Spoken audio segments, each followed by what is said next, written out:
This is the Thrive Podcast with Shiloh Missionary Baptist Church. And now, Pastor Fred Jeff Smith. Hi, welcome to the Thrive Podcast with the Shiloh Missionary Baptist Church. I'm Fred Jeff Smith, pastor of Shiloh, and I'm very happy that you chose to either view on YouTube or listen on iTunes and Spotify to this week's interview. We always want to hear from you. We want to know how we're doing, whether or not you're enjoying what we present. You can write me at fredjeffsmith@cox.net, fredjeffsmith@cox.net. Just let us know how we're doing. We look forward to hearing from you. I'm very happy today to welcome here to the Thrive Podcast Ms. Kalesha Brown, Ms. Kalesha Brown Boudreaux, who is a singing artist and an entrepreneur. And she has an interesting story that she's going to share with us about what it means to be a black entrepreneur in Baton Rouge, Louisiana. Thank you for coming and sharing with us today. And thank you for having me. Tell us about how you got started in this. So that's singing? Or yes. Well, let's start with the singing and then move to the entrepreneurship, because it's one thing to be a performer, it's another thing to run the business. Exactly. Yes, that's very true. So as far as the singing, it started off when I was a little girl. Basically, I was born with it. It wasn't, it was pretty much everything that I wanted to do. It was the only thing that I wanted to do. Okay. It was nothing else that I could have imagined myself doing. I just loved music. I loved to sing. I liked to write. And just, as the years went by and just, I guess, perfecting the talent and doing things like that, kind of, guess, here where I am now. So, I asked you this before we got started. Typically, when you hear someone say that this is what they wanted to do, they're met with some kind of resistance from the significant people in their lives. You're picking a hard career path. You're going to run into roadblocks, obstacles. Maybe you want to do it as a hobby. Maybe you want to do this and then have as a fallback in case this doesn't work. None of that happened to you. No. Like whenever you was asking me that, whenever I would have, people, not I wouldn't say as a sense of just, being haters or things like that, just people that were genuinely concerned or, right. Looking out for me. And especially just when I was younger and would always, I want to be a singer, to most people hearing that, it just sounds like, you're saying, I want to be a cheerleader when I grow up, or I want to be a, astronaut. It wasn't really taking that seriously when I was younger. But they'll always like, well, what is it you really want to do? I just told you. Yeah. And it went on like that for a minute. I mean, whenever I was in school, we'll have like those like projects and things about where you see yourself when you're older, and it was always music for me. Like that was always my vision board, or whatever I presented in school. And my friends were just like, what in case that doesn't work, or even family, like in case that doesn't work, what are you gonna do then? I'm like, that's not an option. Right. It was never an option for me. And so So I pick up on the stories, the biographies of a lot of comedians, Chris Rock and other comedians, Dave Chappelle, and they talk about 12, 13, 14 years old sneaking into comedy clubs and doing routines in order to get the experience and the exposure and what have you. Are you one of those people who snuck out of the window at night and went and sang at parties and clubs and things of that sort? I wish. First of all, I didn't even have that freedom ability to even try to do something like that. My parents would not have that. But I'm sure if I could have, I probably would have. That sounds like something that would have been, fun to do, but I didn't. So when was the first time that you sang and got paid for it? Oh, let's see. A party, a debutante ball, a wedding? I want to say it was a wedding. Okay. I want to say it was a wedding. because once I bypassed just singing in church and things like that, like doing solo events, I don't think I really got paid for that. But as far as like a true, like I would say a wedding. And you enjoyed the experience? Yes. Oh yeah. I love performing. Okay. I always enjoyed it, and that was pretty much majority of what I knew regarding singing. Of course, I knew about all the, aspects of like studio recording and, touring, just based on what I hear from other singers on TV and, their, on, their interviews and stuff like that. But it was always just mainly performing, because that's pretty much all I knew, and that was pretty much the only thing I had access to at the time growing up and stuff like that. Okay. So when did you decide that you wanted to move from just performing to producing and having your own music studio, which you now own? You have your own label and everything. How did you make that decision? Because that's entrepreneurship, and you're a 32-year-old young African-American woman in a mid-sized city like Baton Rouge, Louisiana. How did you make that leap from being a performer to being someone who was behind the scenes? So it wasn't a tough decision or anything like that. It was just I want to say I just randomly decided it. The reasonings behind it, or the lead ups to what inspired me to just go ahead and finally do it. It's just going through so many years of depending on people that didn't, depending on people that became inconsistent and just, not dependable and, incompetent. And quite frankly, it was just starting to get on my nerves. And because, I like to do things a certain way, and I expect that to be done like that. And it's kind of hard to get people, on your level, on your, what do you call that? Like, have that mindset, have that same grinding mindset as you. And so whenever I thought I would have, a connection with something, or a shot with someone or something, and it would just, for the most part, always fall through. It would just always be a mess, and it would never. And so I'm like, if I could just do it myself. Like, all they had. I heard a tone when you said that. Yeah, it's going to be a tone. Because, that was pretty much the situation. I'm like, I could just do this myself. I mean, why am I paying people to do it, and they're not doing it right, or they're not doing it the way I want? And it wasn't even just for the fact that, like, maybe they just weren't doing it right. In a bad way, just everybody has their own creative way of things, and just because they may think it may be better this way and I don't, doesn't make it bad. It's just that wasn't me. That wasn't what I wanted to do. And so I just up and decided randomly. I said, you know what? Why don't I just start my own studio, and why don't I just start my own label and sign myself instead of looking for somebody to sign me? Did you have difficulty raising the capital in order to do that, or what? How did that process work? When you start your own label, my assumption is that you have to have a certain degree of capital in order to do that. Am I wrong on that? In a sense, okay. But in a sense of. Not you're wrong. Okay. But you definitely gotta know what you're doing. Right. And know how to get all the things in line to like get started, and then just do it.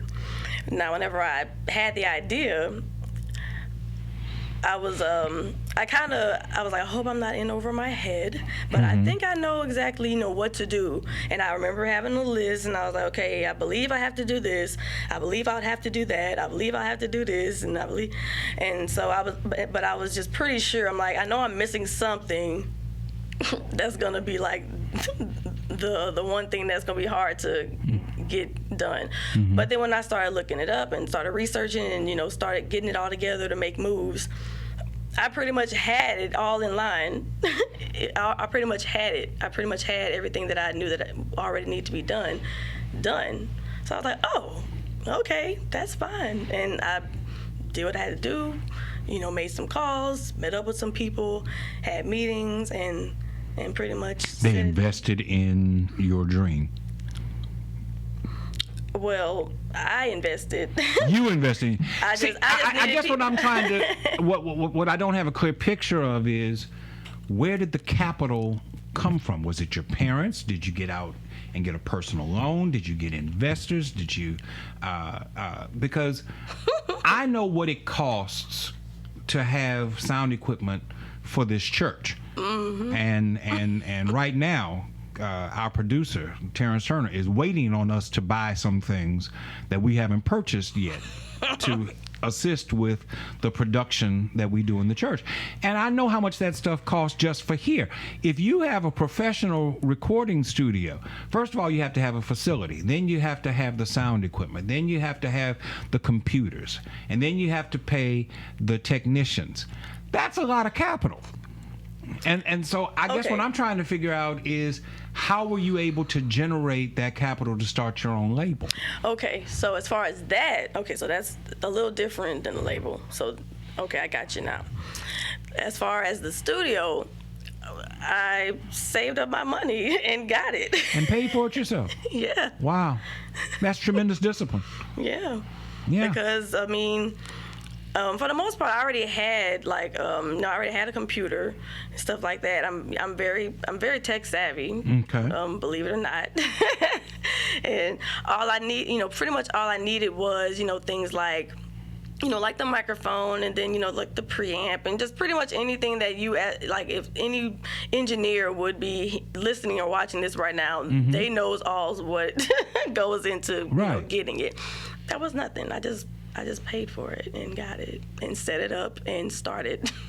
That's incredible. That you had the kind of discipline to decide that this is what you were going to invest in, and that you had enough belief in yourself and in your own talent that you would be willing to invest in yourself. Who inspired you as a singer? Who is there anyone that particularly inspires you when you perform? Or mm-hmm. do you have what you consider to be your own unique genre of music?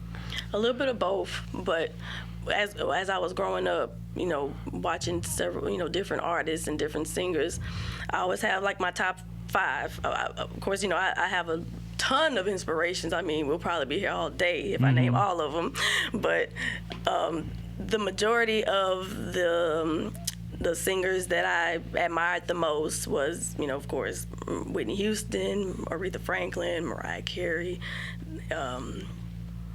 Patti LaBelle, like those major powerhouse singers. Mm-hmm. I looked up to them. I wanted to be able to sing like that, be able to just blow and belt and, give people chills. Right. Right. Even me. I liked everything about their persona, their presence on stage. I just admired that about them. So that definitely, their style, their range. I knew I could do that, if I just, practiced enough, but it was already there anyway. I just had, perfect it and, make sure that I was doing it correctly to make sure I didn't, blow my vocal cords out. Mm-hmm. Mm-hmm. But, so as far as them, that, and then as I got older, of course, you're not trying to really sound just like them, because I can't always sing like how Whitney Houston goes up and sing. I can't always sing like how Mariah Carey goes up and sing, and so and forth. I had to, of course, learn how to develop my own sound, right. and what was more comfortable for me and for my range, and that just came with practice and skill, mm-hmm. and but it's also a gift too. You have to also, be able to, it has to be within inside, because a lot of people I have so many people come up to me and they'll say, "Can you teach me how to sing?" Just because I'm a singer. And I'm like, yeah, no, I'm not a professional teacher like that. I would love to, but that's not, it has to be something that, you have to sort of have a gift for. Of course it can be taught. There's nothing wrong with that. Right. But in my experience, it was just a gift. I can't tell someone how high they can go or, what mm-hmm. limit that they can reach. But But yeah, going back to the original question. It was a little bit of both. I had my handful of these artists, and then it was just like a mold, like a gumbo mold of all of those people to make me with my sound. Is your sound natural, or were you professionally trained to sing? And I know professional training doesn't keep it from being natural. Right. But I wanted to know, some people learned how to sing just by singing. Some people went and took voice lessons for years. Right. From what I understand, Mariah Carey has an operatic range of 4, 5, 6 octaves. I don't want to exaggerate it, but she has a huge range. Right. But she was professionally trained for that. Did you go through professional training, or did you go a different route? Nope, not really. I didn't have, I didn't take voice lessons. I didn't really have anything like that. Now, I would say, I think I was like 9, and my mom put me in in LSU voice school for the summer. It was like an extracurriculum thing. I honestly didn't really take it seriously because I was still trying to sing the way I wanted to sing. Right. I almost think the teacher kind of got a little frustrated with me, but it was still a good experience because, they more than I don't know if they still do it like that now, but that teacher particularly was an opera singer. Mm-hmm. And so she was able to kind of teach me how to control in the opera genre, which wasn't really anything I was interested in at that time, but it did help a little bit, in order, to be able to explore or perfect control, in your voice and your tone, and I guess there is a thing, discipline when performing, because sometimes you can fly all over the place and it don't sound good. Right. So you have to learn how to keep a steady sound and just keep it nice. And but for the most part, yeah, it is natural, because that's all I know. That's all I know is me, because I pretty much kind of taught myself how to sing. Sure. Do you prefer singing in the studio, or do you prefer live performances? That's a good question. Man, I honestly would say I like both of them for their own reasons, because I don't know. See, live, I'm a perfectionist, with anything in the studio and in live. I'm a perfectionist. Hardcore. People make fun of me for it, but oh well. In the studio, I can kind of nitpick and micromanage what I don't like, mm-hmm. and take it out and redo it and redo it till it's perfect. Right. Live, I still have that mentality, but it's not going to always work out the way I thought it was going to come out. Because mm-hmm. My voice can be a little tricky sometimes, and it'll do its own little thing. And I might try to hit something, and it may not work out, and I can't take that out. They heard it now.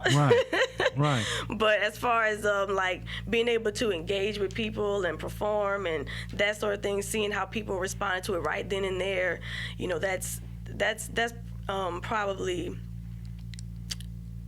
one of the most favorites out of the two. So it might be more of live, but I also love studio recording too, because it's it's intimate. I'm pretty much I don't have any I don't feel under pressure, things like that. So I don't know. I can't even really fully feel like I can answer that question correctly between the two, because I like them both. I love them both for their own reasons. Pretty much what I just said. When you're singing, it's more than just hitting notes and reciting words. Right. You're trying to convey a feeling. You're trying to set a mood. You're trying to set a tone. One of the things that I find that distinguishes professional singers like yourself from people who sing and sing well but are not professional singers is in the ability to interpret the song. And sometimes it calls for modulation. Sometimes it calls for a quiet tone. Sometimes it calls for a more boisterous tone. But it's all a part of interpreting what the song is saying. When you connect with an audience, are they aware of the fact that you're doing more than just singing a song, but that you're actually interpreting a song to them? I hope so. Can you tell from the stage when you are and when you're not? It depends on the audience a lot of times.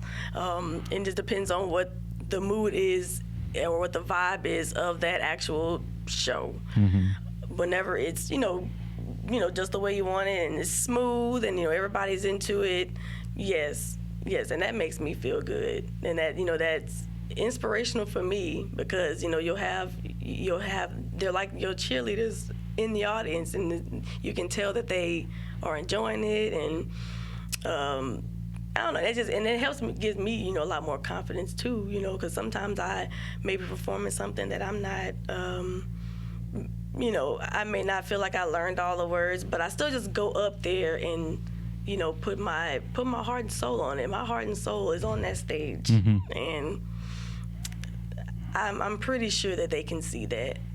Well, that's because good. I'll have people come to me afterwards, and I've even had people come crying to me after I performed. Mm-hmm. Like, oh my God, it was so beautiful, and that's the main.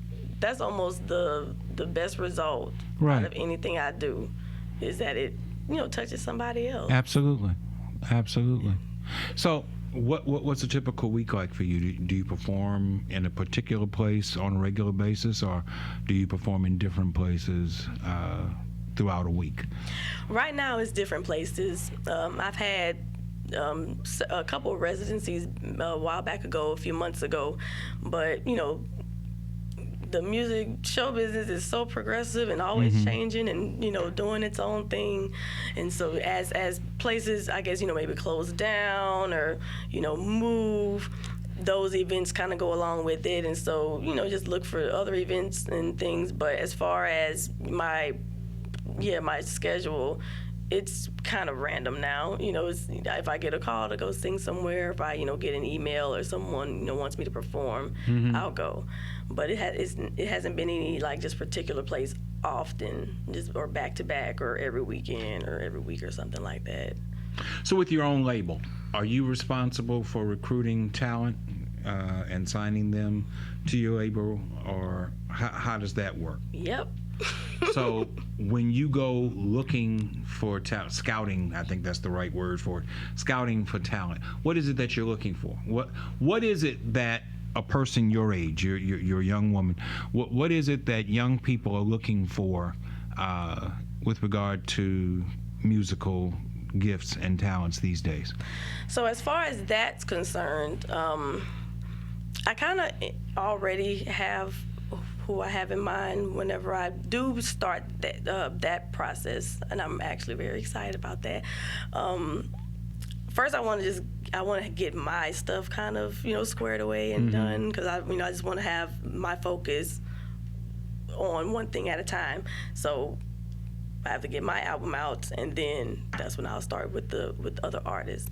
Now, as far as other artists, I already have kind of who I believe. Who I would want to be included, who I want to represent, the label, Oshan Ark Music.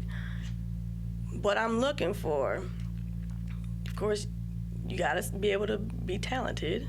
Right. That's a no-brainer anyway. So that's not going to even be a problem. Anybody who I'm probably interested in, more than likely, they are extremely talented. But they have to have the same drive and determination as me. Almost just as much, if not maybe more. Mm-hmm.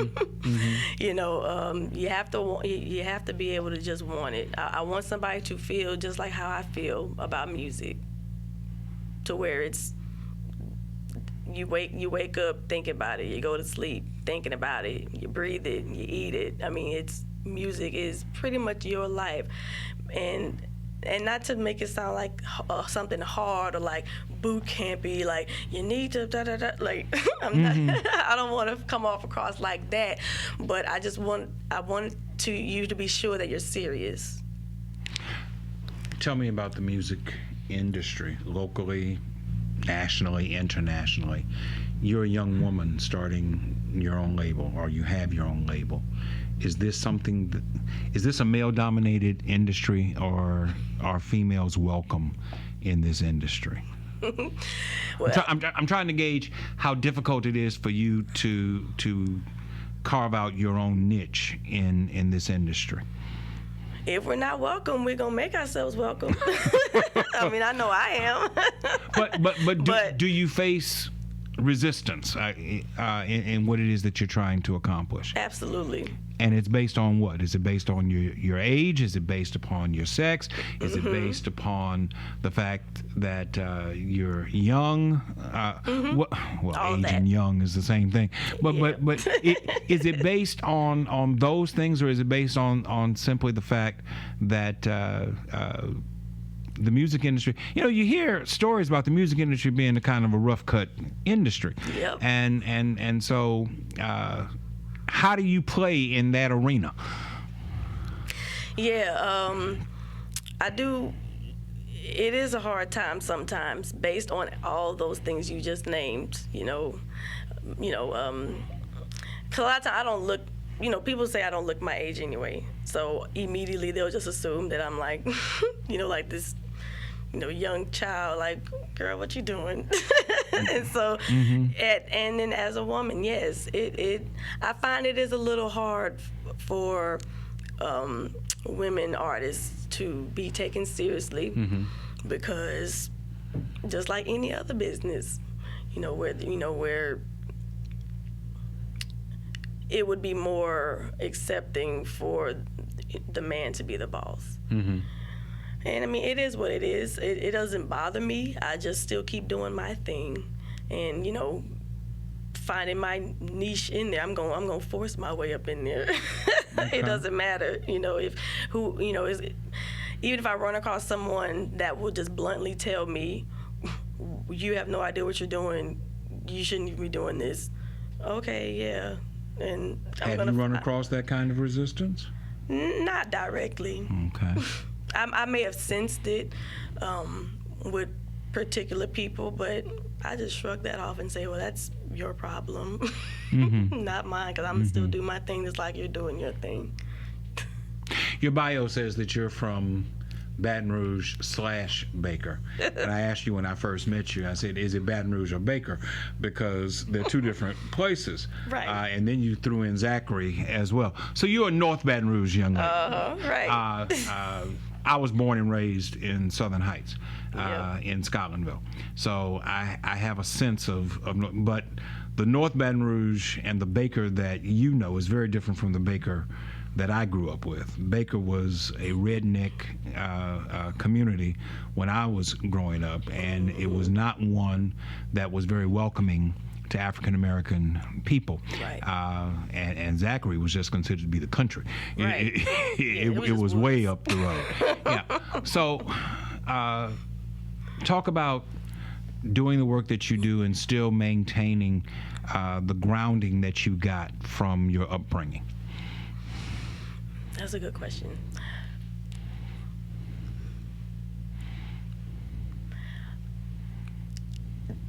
I mean, there's really no skill involved in that. Just pretty much just doing it. As far as like go into more detail with the question. Well, you said that you're from the Alson area, and Alson has a certain feel to it. It has a certain vibe to how the people live and how they act and what they expect from those who are residents of that community. And yet, as a record producer, as a label owner, and as a performer, you probably have to take on different vibes, different personalities in order to do your job. And I'm asking, how big is the departure? What is Right. the picture of Kalesha on stage versus the Kalesha who was raised in Alsa. Okay, I got you now. It's no different. I'm pretty much me wherever I go. I know how to tone it down a little bit. I'm not gonna be completely just, acting all crazy and cussing and fussing like we was talking about earlier. Right. Terrence is here to hit the button in case you say something. I definitely try to just maintain that professionalism, and that's just with anything. That's outside of just where I grew up in. But I mean, I'm proud of where I'm from. I love to tell people I'm from Baker. I don't care who makes fun of me about it or has something to say. I enjoy it.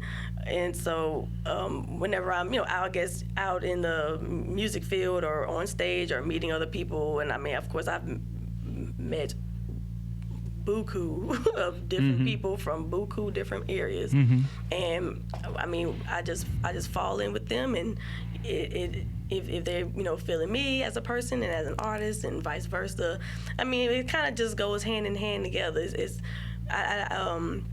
I don't find where things are just so different or just so out of my league or something like that. I just pretty much just fall in and just be me and stay true to me, and it works out. I asked you earlier about your upbringing. Were you raised in the church? And you said that you were. Help me understand how your faith plays a part in what it is that you're trying to accomplish now. That's a good question. Well, I've gotten 3. That's a good question, so I must be doing okay. Yeah, you are doing a good job. How my faith applies in what I do. I have a pretty decent belief in my faith. I won't go into total detail about what it is. It's nothing super crazy. That's just not something that I like to just talk about like that. But it plays a major part because I can only do so much, but I have to still remain hopeful and just kind of just let it be, because sometimes I will try to be so in control of something that I would drive myself crazy. And so sometimes I just have to go to bed at night and say, okay, let's just, let it be okay. Let's let it be okay, and it's going to be fine. It's going to be fine. I have to just kind of coach myself and stay positive and, maintain that inner peace. That's something really important to me is, keeping and finding and keeping inner peace. That's something that's really important to me because it's so easy to be so negative, especially in the music industry. I mean, you're gonna come across a lot of trials and tribulations, and sometimes you have to kind of just depend on whatever you believe in to help give you that peace of mind that it's going to work out. And for the most part, it always does. Do you still go to church? Does online church count? Yes, it does. In this day and time, absolutely it does. Well, then yes. Okay. Do you still pray? Yes. Okay. I'm asking the question because one of the reasons, or one of the things that I'm trying to do through this podcast is learn. And I know that statistics tell us that among people in your generation, there is a general falling away from traditional church. People are finding other ways to develop their spirituality. They don't feel like they necessarily have to go to a church and experience a corporate worship experience. And so I'm trying to, you're a young woman, you're a talented woman, you're a businesswoman. I'm trying to see if church still plays a role in your life, even though you were raised in church. That the fact that you were raised a certain way doesn't mean that you have to continue to live that way. Exactly. So I'm just trying to discern, where does church fall in Kalesha's life?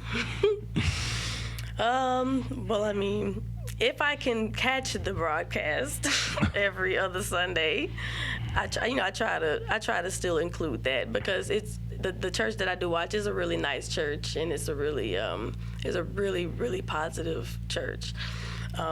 It is a little different than the churches that I grew up in, and that's okay. That was just what I was raised in and brought up on. I know what you mean about when you were saying how people they fall away from that, and I wouldn't want to necessarily say that I have to or I have. I just it may not be as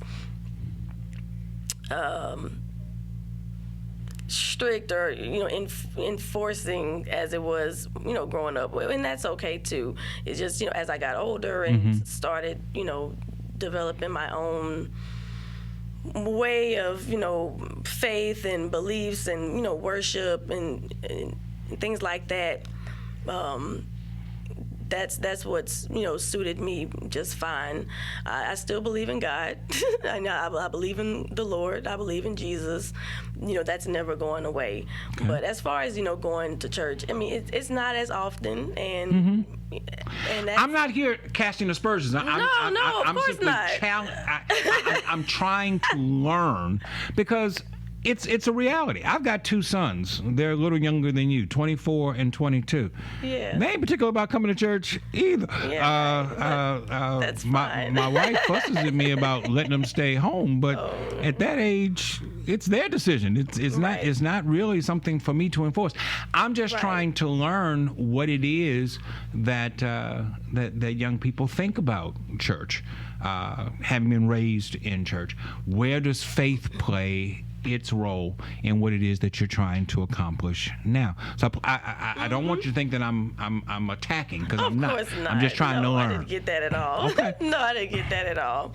But just for anybody who was watching and was probably curious themselves, that was my answer to that question.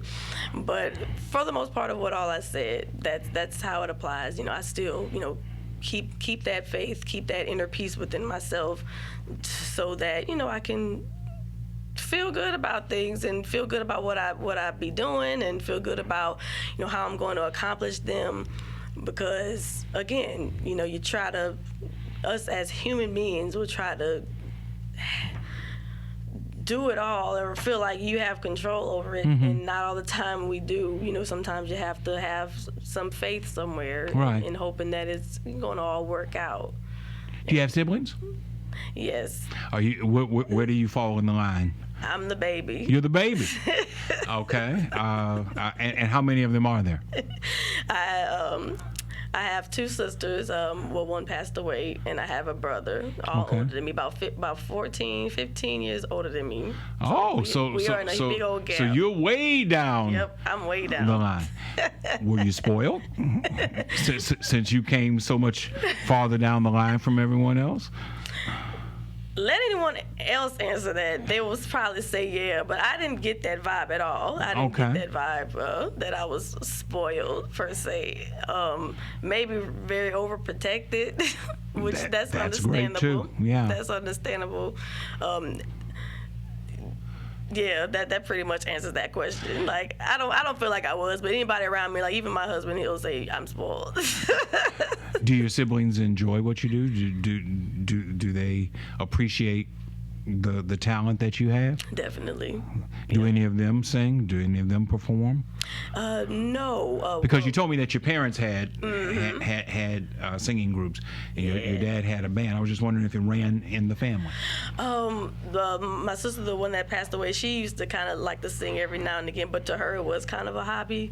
She didn't really go as far as I wanted to go. But she was probably the only one out of me that had anything remote to do with singing. Everybody else, no. Okay. Shiloh is very fortunate to have several very talented musicians who are part of this church. Mike Foster plays here, and he, of course, is the head of the Mike Foster Project. John Gray is not a part of our staff, but he's a member of our church, and he plays with Mike Foster, plus he has his own group. Wendell Woods, who sings with Fat Hat, he's also a part of our music staff. I have people who I served at the church that I used to serve, Greater Mount Carmel Baptist Church, who have formed their own band. Clinton Pullen and Timothy West and Branton Moncrief, they formed a group called Bucket List. I don't know.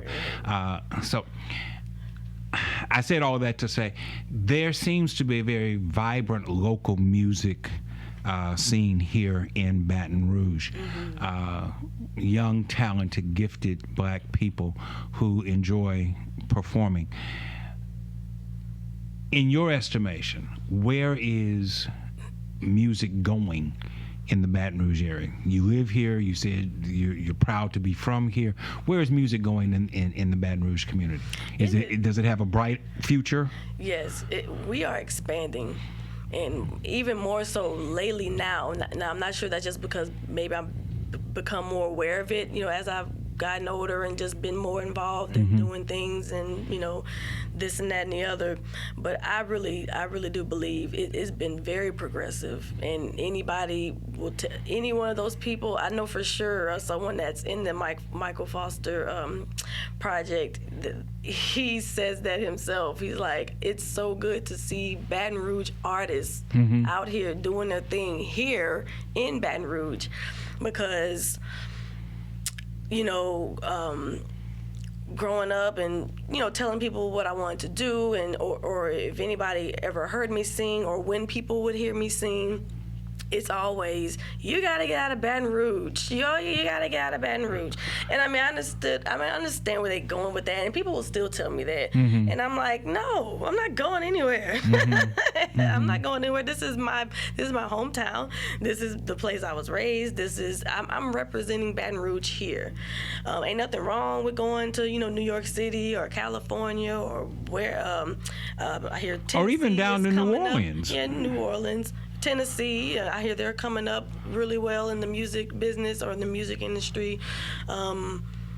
It's really nice. It's really nice to see Baton Rouge come the way it's come in the music field, and I am very hopeful for it. And I wouldn't even say hopeful. I mean, I'm excited to see just how far we can get and go.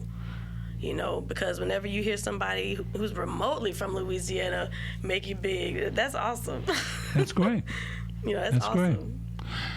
You're putting the finishing touches on your first studio album. Where do you plan to go from there? Where do you see yourself 10 years from now? Let's see. Oh, Lord. It's really not as far away as you might think. Trust me, it comes quickly. It really is not. Yes. But just imagine myself at that age. As far as whenever that album is completed, I know everybody's going to be, after they watch it, like, yeah, so when is it? When is it? I hate we even talking about it. It's a work in progress, and I don't really want to honestly really reveal, because I'm more of a pop up on you kind of person with the type of stuff that I do, and with things that I work on and release and throw out there. But it's definitely gonna be something really nice to look forward to, for the people that follow me and pay attention to me, and fans, as you call it. We got some stuff planned. We got some really nice stuff planned. Now, as far as 10 years from now, I can't tell you. We just gonna have to wait and see. Okay. Probably, because it's easy for me to. Of course, I have things that I'm gonna work towards for, but it is one day at a time. To be honest with you, I don't want to put too much, out there what I'm trying to have accomplished and stuff, because it may just not happen at that time. I still feel like there's some things that should have been done by now, but that's fine. We just keep doing it, and by the time I reach 10 years from now, hopefully I've definitely have set some type of legit stone with my work. Let me ask you this. Are you purely a singer, or are you an entertainer? And by that I mean, historically, we have had singers who have entered into other forms of artistic endeavor, singers who want to act, and singers who want to do other artistic things, singers who want to paint, things of that sort. Are you purely a singer, or do you have some fire inside you that says that one day I might want to act, or one day I might want to do this or that or the other? I have acted. Really? Mm-hmm. Okay. Yeah, I mean, I've been on Terrence's comedy sketch show a few years back. Excellent. I'm going to have to go back and check it out. Right, yeah. Let's not do that. I'm just kidding. I'm just kidding. But I used to really have like this thing whenever I was little, like I want to be a singer. It was always singing. I want to be a singer. I want to be a singer. But then as I used to watch like people like Whitney Houston and stuff like that, and she was doing acting, I thought that was really cool. But majority of the time, whenever she was acting, it was always involving singing too. Mm-hmm. It was usually with her being a singer or some type of her music was somehow in the movies somehow. So whenever I did get into acting, because I was in the drama club when I was in high school, but it was always a musical. Mm-hmm. But I mean, it went hand in hand. It was still, acting, but as far as like just completely, I guess, temporarily abandoning music just for acting, no, not really. Or as far as anything else, no, not really. Nothing other than writing songs and producing, if you consider that. But majority of all of my aspirations have been music involved. How long does it take you to write a song typically?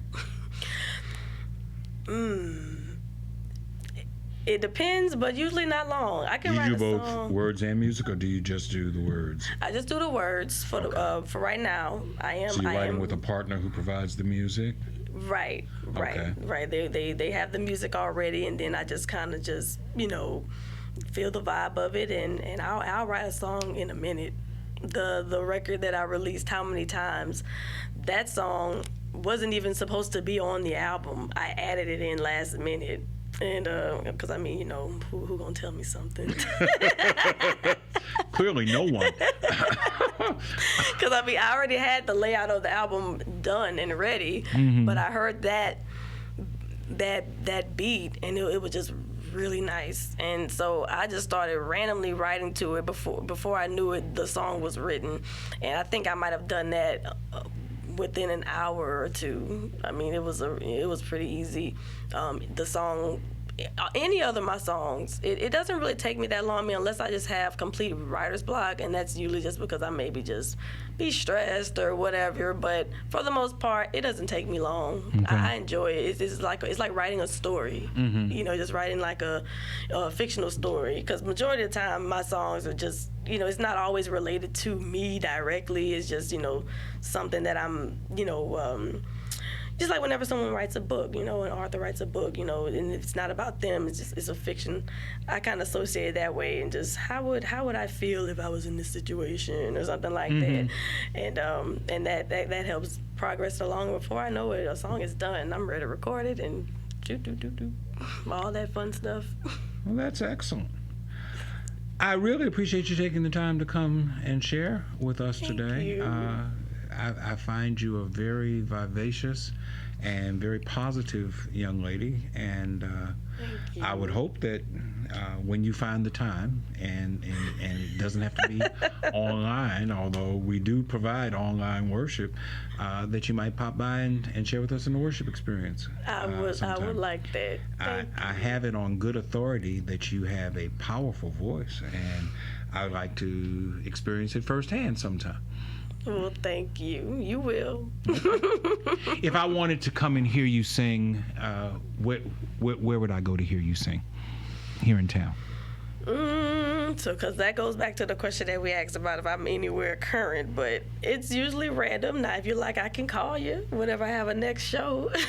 Call Terrence and let him know, and he'll be sure to let me know. All right, good. Okay. That'll work. All right. Thank you for taking the time, Ms. Boudreaux. Thank you. Mrs. Boudreaux. Thank you so much for taking the time to come and share with us. Thank you for listening. Thank you for viewing. We'll be back again next time.